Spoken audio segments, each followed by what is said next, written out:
Hey guys, how is it going today? So today we're going to take a look at an amazing coin, guys. It is called the V.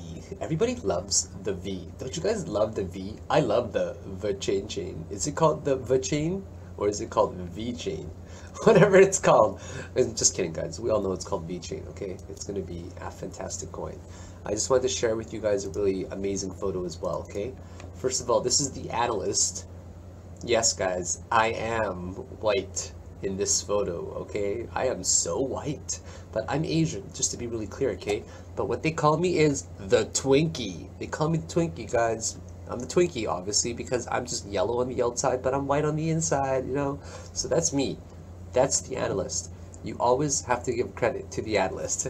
And you guys are these cute little guys around me, of course. You guys are, all the guys over here, you know, you guys are the people that are interested in VeChain and interested in other technical analysis that I provide for you guys, right? And you guys all got in on this. And do you guys know who the other people are? The other people, they're right there.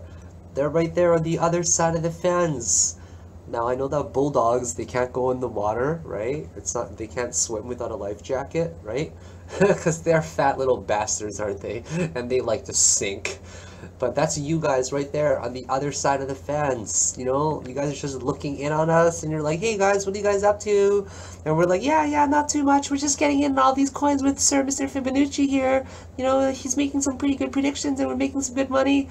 And the Pitbull's just like, oh, geez, I wish I got in on some of those coins, you know? All I can do is just stand from the outside and just stare into the fence, just look into the abyss, into the unknown, the place that I wish that I could go. Anyways, I just thought I'd share that funny photo with you guys over there. Okay, so what are we doing, guys? What are we doing right here, okay? I'm going to show you guys an interesting method of analysis. So how many spikes do you guys see? Well, first of all, I want to show you guys VeChain on CoinMarketCap, okay?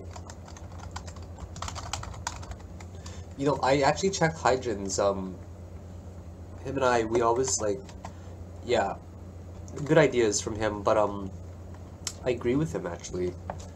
A lot of times I find his targets are a little bit too arbitrary. Nothing personal. Don't mind me, I'm just eating a cashew right now. I'm eating some walnuts too.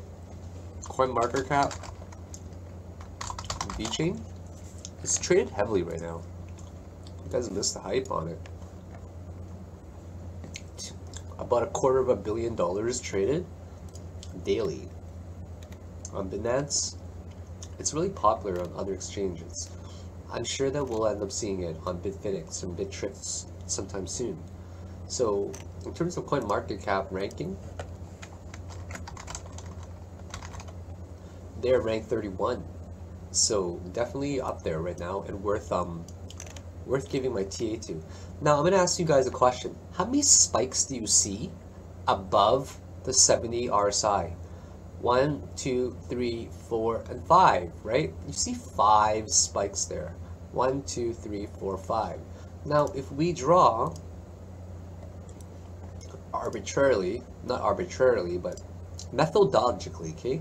If we draw a top peak there as our wave 1, and the bottom part, you know, around here, wave 2, and we draw this as wave 3, we call this as wave 4, and we call this wave 5, well, that doesn't make sense, right? But what we do know is this right here, okay? What we do know is that within each wave, there are fractals and there are subwaves. Now, what we do know is that the wave 3 is often the strongest, and it is never the shortest. Now how many peaks do you guys see? 1, 2, 3, 4, and 5, right? Count again. 1, 2, 3, 4, and 5. So that actually makes 5 peaks. Now we ask ourselves, okay, if we want to do an Elliot wave count properly here, okay, would it be possible that this was 5 up there? And like that? Right? Do you guys see what I mean? Like this, right? Because now, what ends up becoming is it becomes 1, 2, 3, 4, and 5, right? we end up getting subwaves in here. I'm just going to start here. I'm just going to draw a little underneath here. 1, 2, 3, 4, and 5 in there. Or actually, this would be like around this region here. Okay? Does that make sense to you guys? 1, 2. Sorry, 1, 2. Oh, sorry, this would be more so 3. This would be 4. And this would be 5, right there. Around this point. 1, 2, 3, 4, and 5. See how many peaks we have now? And one of them overlap. 1, 2, 3, 4, 5. Now let me show you the significance of this, okay? The significance of this is we need to know where Elliot wave begins, okay? And clearly, where it peaks above the 80 or the 70-80 range, that is going to be an impulse wave up, right? Not a corrective wave, but an impulse wave up. So would it be appropriate to line them up as well and draw it like that? So all of this is consolidation here in between the neutral zone, right? But the point is we get this peak here, and then we get the fifth wave up here as the third actual subwave, and we get this one as 4, and we get this one as 5. Does that make sense now? Now, if we draw it on the histogram, how many peaks do we get? 1, 2, 3, 4, and 5. So does it make sense that maybe this one here is creating subwaves of a third larger trend? Or of a trend like that? 1, 2, and this is all 3, and this is now 4, and that's 5? Well, we line it up like that, and absolutely, it's very, very possible. And, okay, the reason why we are doing this, guys, is very important, okay? In hindsight, it is a wonderful tool for us to be able to now look for Elliot waves, right? To look for Elliot waves and to count them. And let's say, you know, I just heard about this coin, and I said, shucks, I missed the opportunity. Did I really miss the opportunity when we think about it, okay? Did I really miss the opportunity? Or is it more so an opportunity for me to catch it later? And it's something that you add to your watch list, right? So you guys get yourself a watch list, create one on Excel, and you add this to one of your whatever columns of yours, however you organize it, right? And you add this to your watch list of just finish the 5 waves impulse up, right? It's consolidating right now, waiting for breakout to attempt third wave, right? That could be one of the possible things as well, because it only creates a very finite amount of patterns. And once you, I've seen so many charts, guys.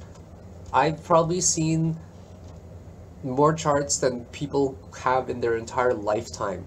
Keep in mind, I do this 16 hours a day, guys, and have been doing this for 2 years now, for a very long time. Literally 16 hours a day I do this, and I don't go out, guys. In order to go out, you need to have friends, okay? Who needs friends when you've got TradingView, okay? My best friend is on my bookmark toolbar, and his name is TradingView, okay, guys?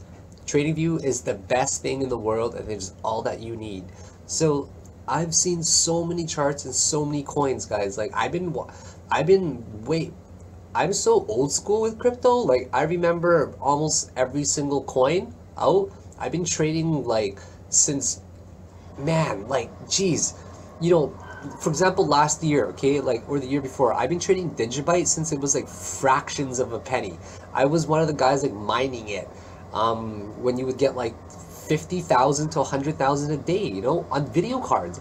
I was mining them on HD 6970 video cards and HD 6990 video cards when the DAG size required was less than 1.5. Anyways, that's how old school I am, even from 2007, right?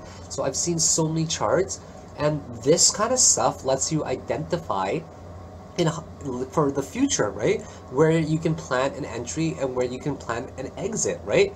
So don't think that you missed an opportunity. Think of it as some lead. If any of you guys that has ever been in sales or where you had to manage accounts before, right?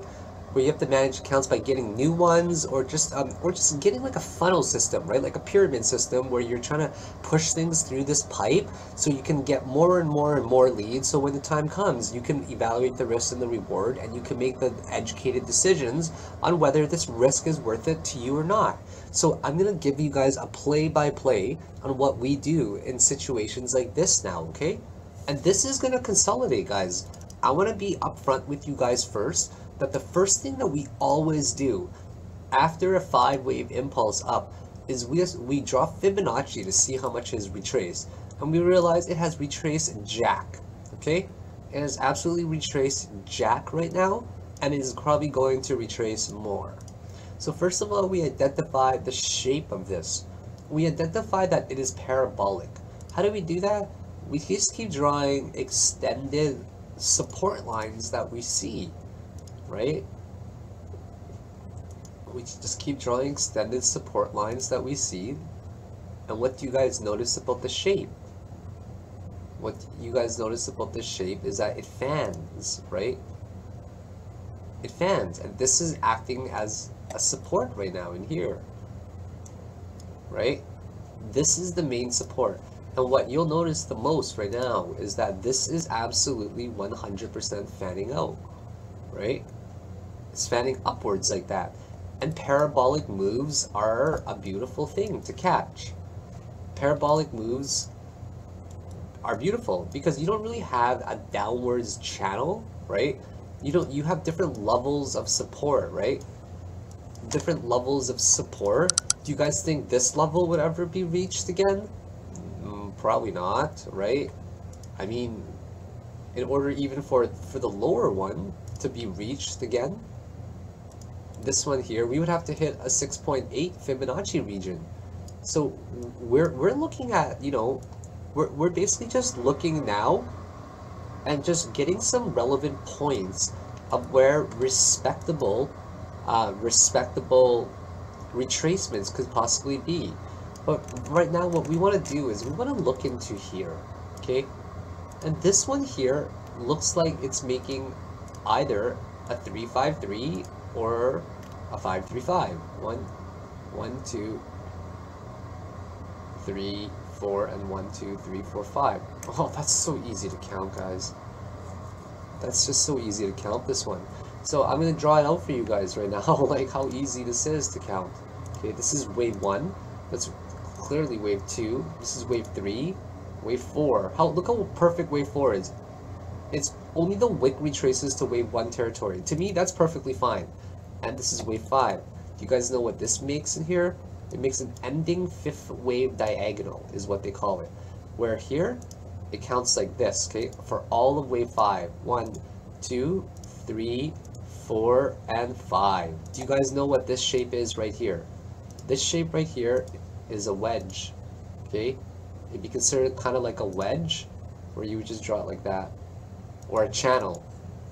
Something like that, okay? Something like that. So as soon as you count 1, 2, 3, 4, 5, as soon as, you know, if you see something like that, it might have been like that maybe, right? It might have gone down a little bit more, but you just use these middle ones here as a baseline, or even like that, right? Even like that. That's what you could have done. But what you would have definitely done as well is extended it outwards like that, okay? You would have drawn the best that you possibly can, even reaching like around these points right here, okay? These are very relevant points. I'd say take the average of it, all right? So you have 1, 2, 3, and let's just say you had only 4, right? You would draw this resistance line up here first, and then you would draw this supporting line, and then you would also draw this one over here, the one where we've been fanning it out. We've been fanning it out, right? And this is when we only see up to 4. And what you should be doing is you should be drawing a freaking green box right there like that. I'm gonna go over this one more time for you guys to understand, okay? You only see waves 1, 2, 3, and 4. And you have also counted your waves already coming down. It might be hard to count the wave 1 coming down in hindsight. It might be hard to count the wave, 3 where it ends, right? Right? But as soon as you have wave 4, right? And you start to see it coming down over here, you try your best to count it like that. And just keep letting it drop, and you're like, oh, okay, it's going up there, and then you just have 1, 2, 3, and 4, and then you just do this, okay? I'm gonna go step by step for you guys. Step by step, ooh baby. So, actually I don't want to delete that one. You draw your fans, first of all, for your expanding diagonals. Okay?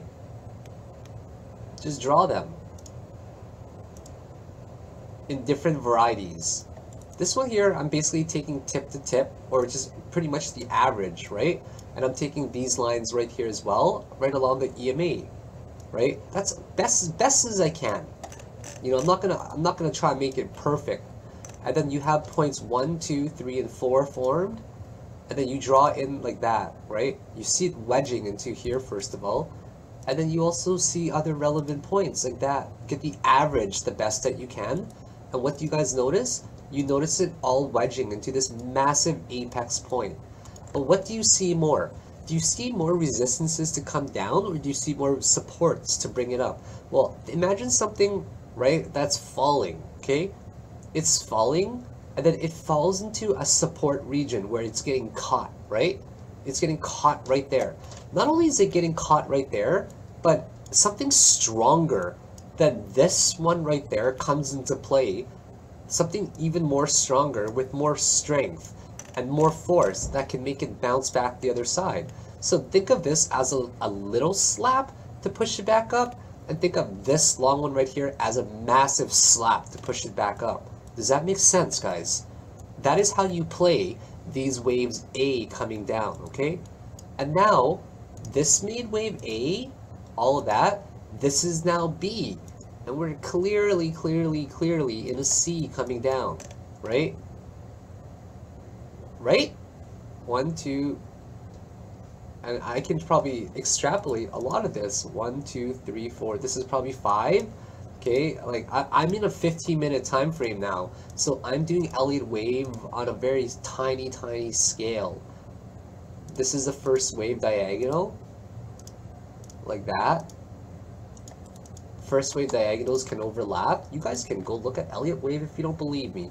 So then I confirm that this is basically 1, that's 2, there will be a 3 somewhere down here, there will be a 4 somewhere right there, and there will be a 5 somewhere in there, just like that. Okay? Now, the point of all of this to count is so that we can get a good entry. We want to get a really good entry for where the C bounce is, because at the C, it will make an attempt to build another formation or another pattern. So right here, right, guys, we're still doing this right now. 1, that's 2, that's 3 somewhere, that's 4, and that's 5. And we have to keep in mind that these are some massive resistances right now, okay? These are some massive supports right now. And we also have to make note of the retracement, okay? The retracement. Oh, I gotta finish this video. My dad's gonna give me a lift home. Okay, sorry about that. I was just distracted for a minute. So, yeah, I didn't want to drive today. I know you guys are probably thinking, how does he not drive? Some days you just don't want to drive, guys, and it's just more convenient to be babysat and to be picked up. Okay. So, we ask ourselves, okay, is that really a respectable retracement in here? Are we drawing it on too small of a time frame? And we might be drawing it too small in a time frame. And we also take a look at the Fibonacci, right? It has only retraced 382, not even, which means that if this right here was the 5 waves coming down, which I counted already, 1, 2, 3, 4, 5, we're going to assume that this is going to do a basic zigzag extension coming down, okay?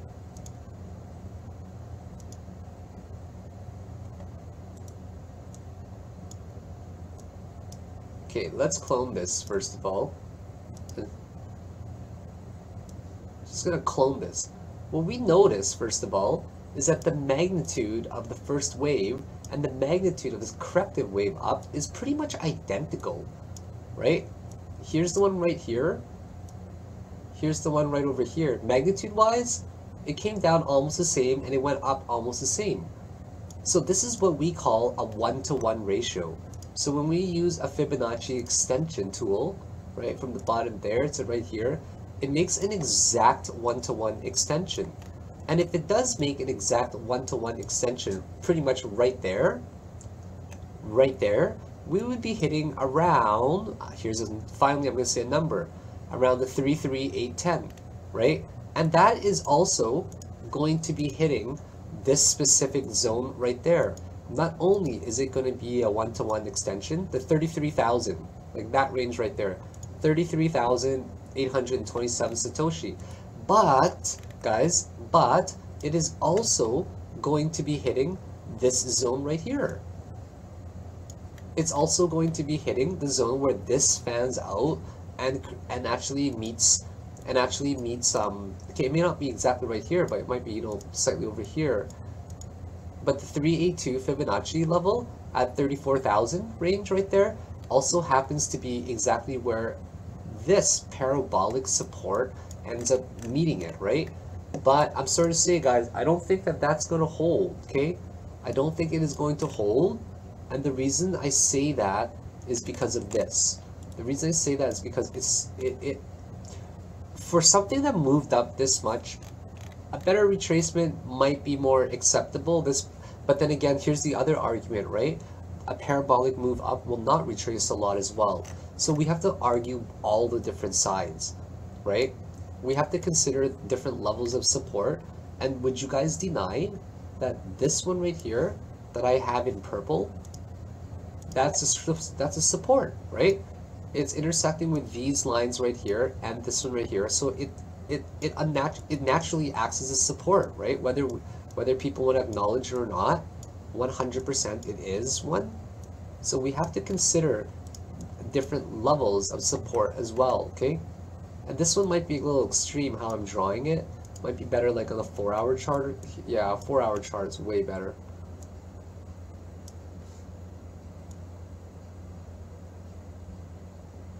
Maybe take even the average of that. Okay, so I'll extend this outwards a little bit. And now we have to consider as well, is it because this is the first impulse wave up, is it even possible for it to hit another region, which is a 0.5 level?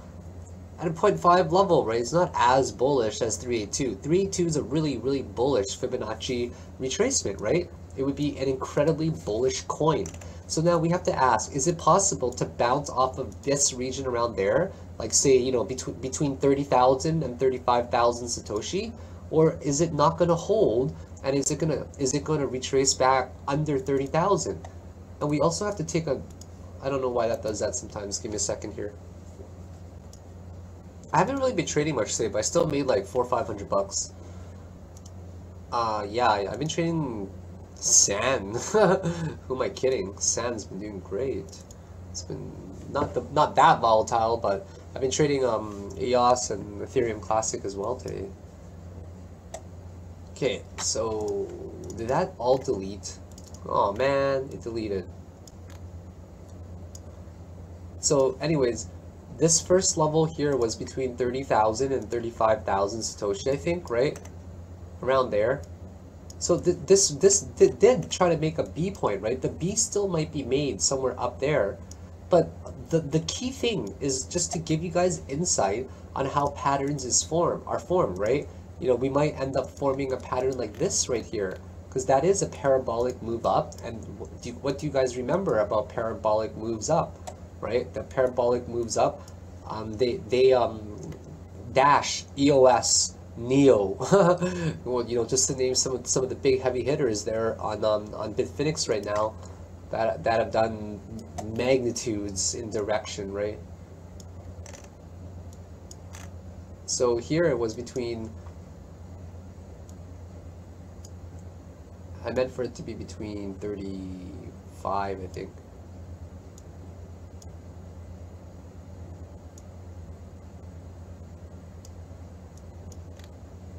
I want to draw this one better.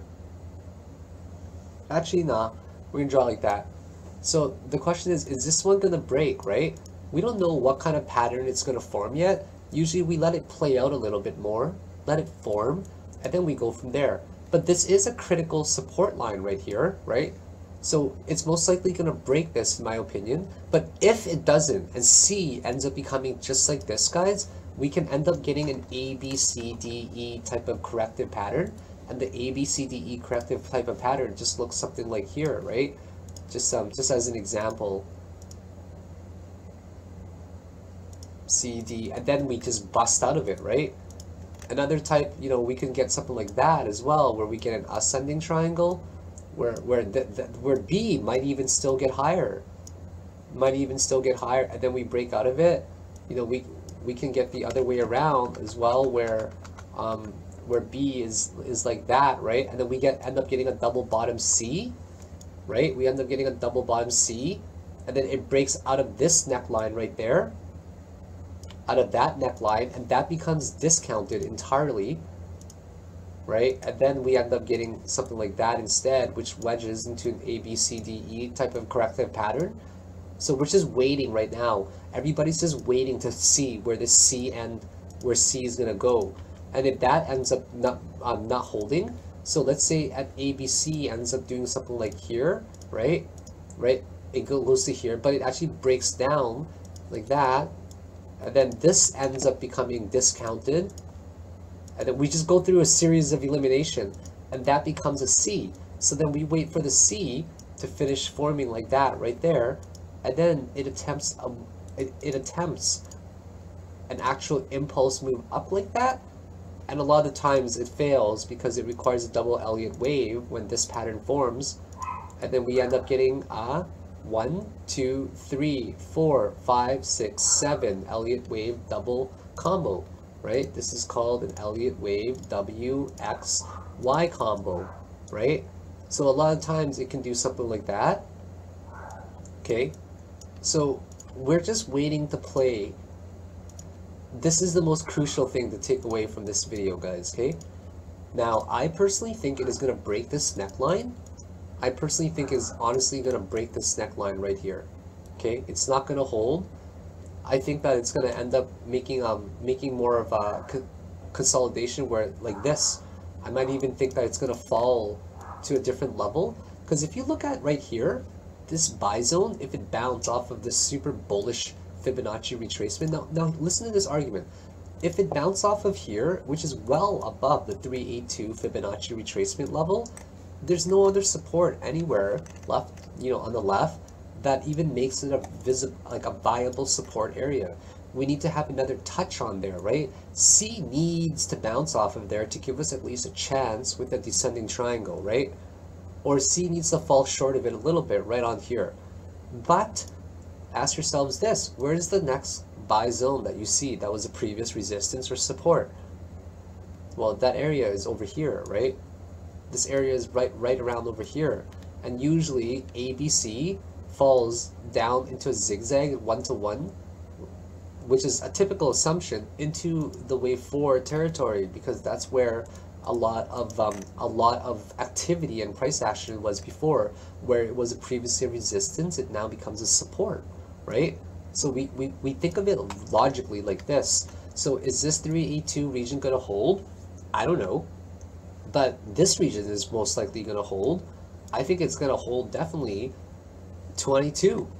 Okay, at 22,000 Satoshi and up. So the key thing, guys, to take away from this once again is to look for this. Look for here and count your Elliott waves. I don't count any yet. I might even only count one. Actually, I count one subwave, right? Maybe. I count the 2. Almost, maybe. 3, 4, 5. You know, count them. That's what you got to do. Go to a lower time frame and count them right here. That might be 1, 2. You know, it looks like something is about to happen right now. 3 could be like this. We could get an ending diagonal like that, right? Which ends up wedging in. So depending on how long this wave is, how long wave C is right here, okay, guys, it all comes down to how long this wave C coming down here is. This one would be amazing with the truncated C here, because then we get a symmetric triangle that would be itching to break out right here. but we simply don't know yet. And this is the part that is impossible to predict. All that we can really assume for now is that it can possibly make a zigzag 1-to-1, 1-to-1, which is down to right about here in this buy zone, in the lower zone there, 1-to-1. But if that, but if it does more than a 1-to-1 correction, right, then we're going to end up seeing it in this buy zone over here. So as a safe buyer or as a safe trader, what you guys should be doing is, see, notice here for wave B, if you guys notice, it couldn't break into its bullish territory. This is bullish, guys. We're talking 90.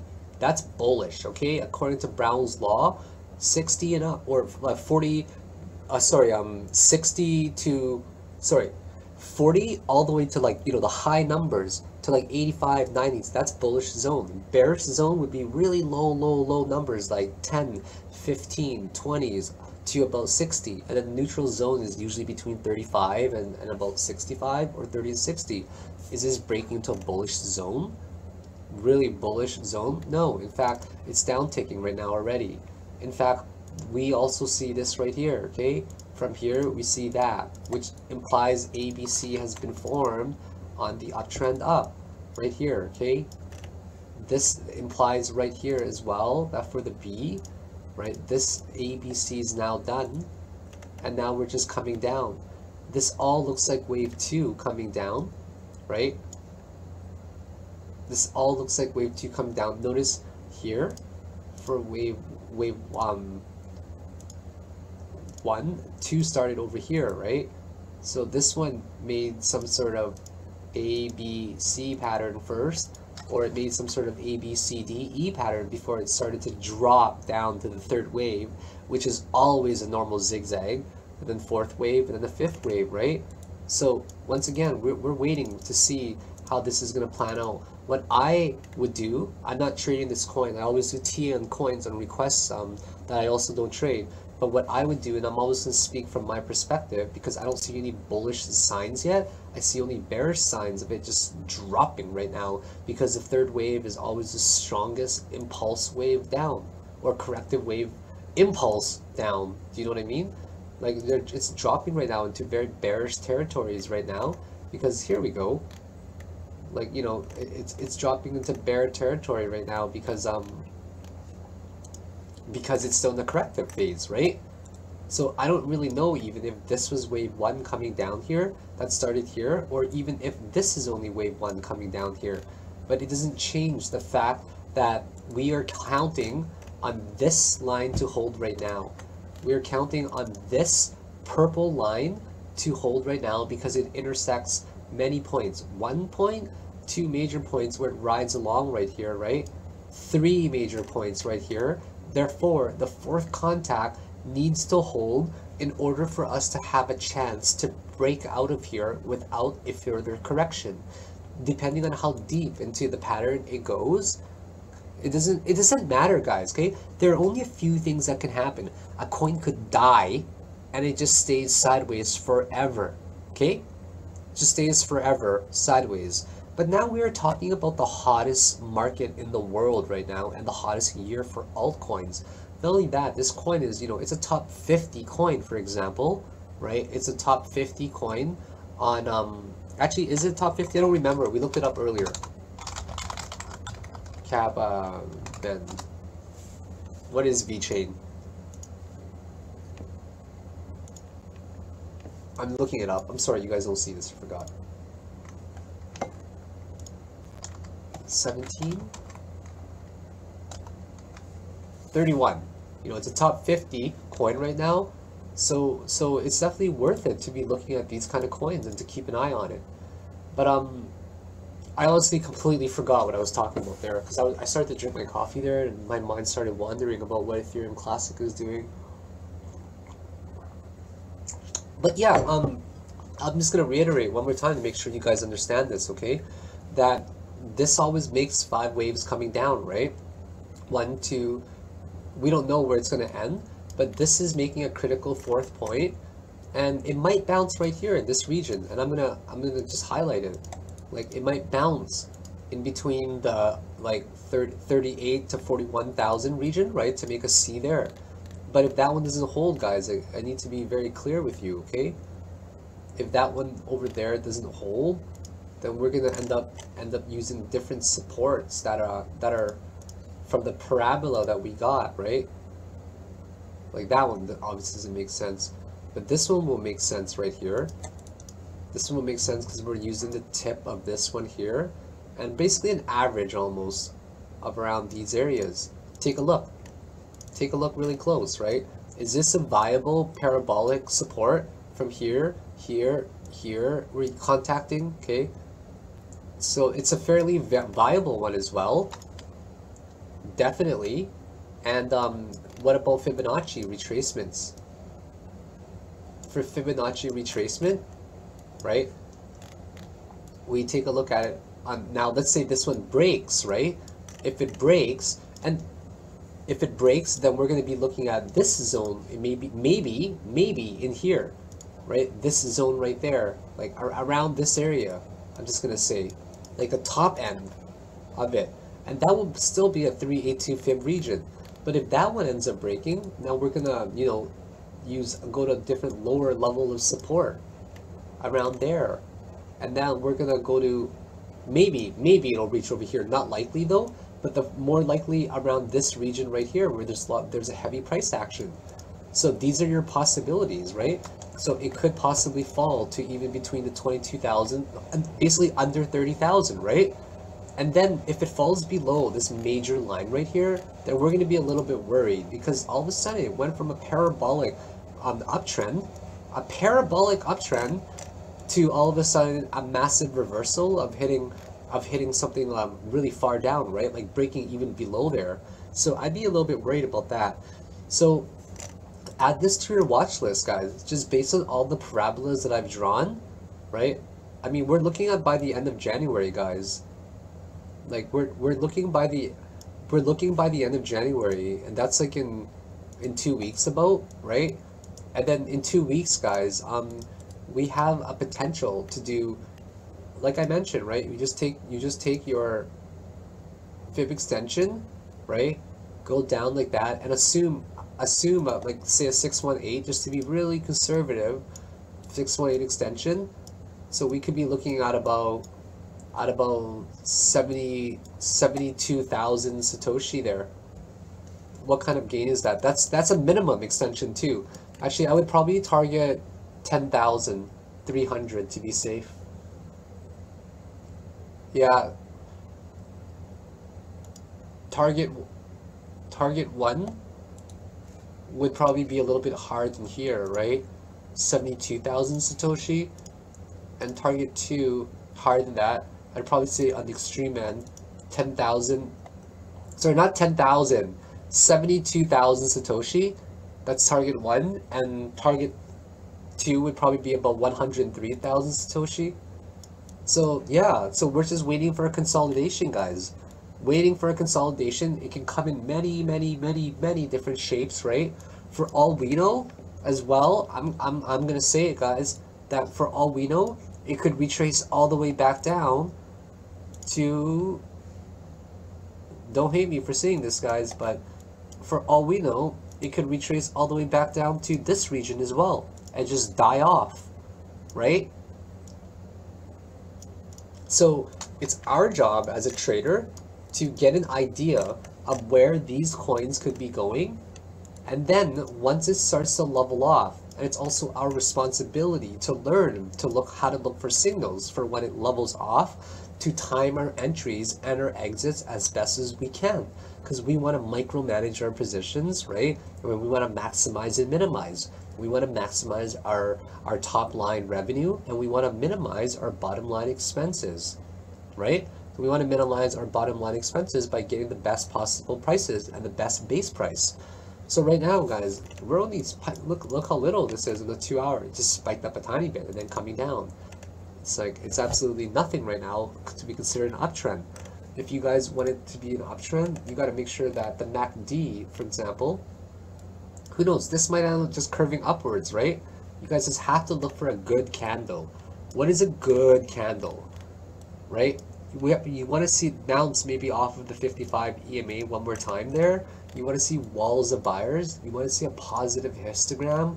You want to see consecutive bounces, right? Consecutive bounces on RSI as well. You want to see a steady incline on the histogram especially. You want to see it breaking into very bullish zones with lots of buyers rushing in.